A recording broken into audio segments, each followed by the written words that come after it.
Mon nom est Alexandra Bastien, je suis une artiste multidisciplinaire et j'ai créé la murale qui est ici derrière moi, qui s'intitule « Nous sommes » dans le cadre du projet de l'art porte-à-porte.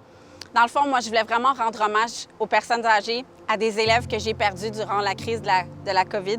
Durant toute la pandémie, les morceaux qui sont en arrière avec les fleurs, je les ai distribués à travers les CHSLD où je travaille. Et dans le fond, mes élèves les ont peints pendant que j'étais en direct avec eux, avec le téléphone, sur l'iPad. Mais dans le fond, quand j'ai pu commencer à distribuer les morceaux, c'était les premières activités qu'ils pouvaient faire pendant qu'ils étaient en isolement. Pour eux, c'était un peu abstrait d'avoir les formes triangulaires. Puis là, je leur disais, on va mettre certaines couleurs, on va peindre certaines fleurs. Ils ne savaient pas vraiment c'était quoi le projet final, mais ils étaient tous très, très enthousiastes de participer, de pouvoir me parler, de pouvoir me voir. Mais en même temps, je l'ai fait pour hommager ces gens-là. J'espère que j'ai réussi d'une certaine façon, mais j'aurais aimé ça qu'ils soient là avec moi. C'est pour ça que ça me fait encore mal puis que ça me fait encore de la peine. Mais la vie continue, puis je vais continuer de semer du bonheur à d'autres élèves, avec d'autres gens, avec d'autres artistes.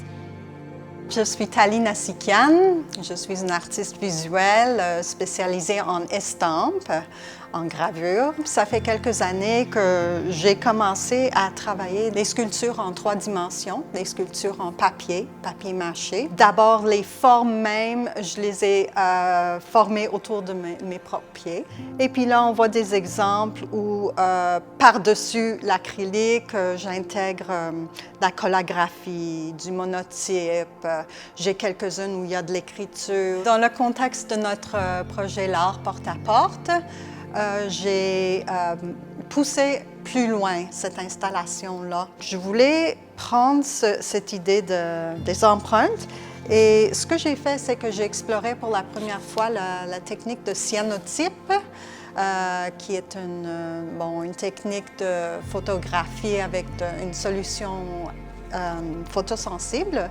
Donc ici, on voit les algues. Ça fait aussi penser à différentes choses, l'empreinte écologique ou cheminement de vie. Donc je pense qu'il y a plusieurs interprétations que les gens y font. Je m'appelle Diego Herrera.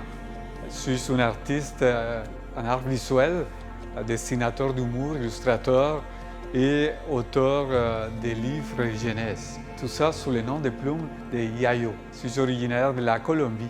J'adore m'exprimer par les dessins.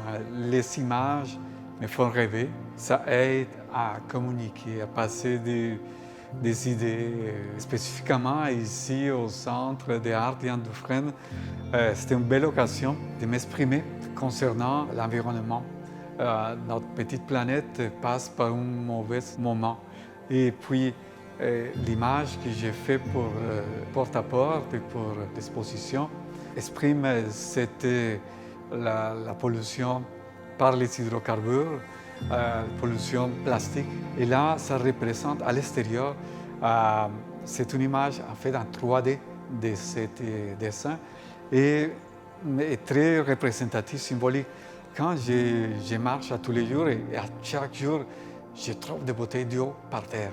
Il faut qu'on fasse quelque chose parce qu'on va devenir tous des réfugiés climatiques et on n'a pas une autre planète pour aller se réfugier.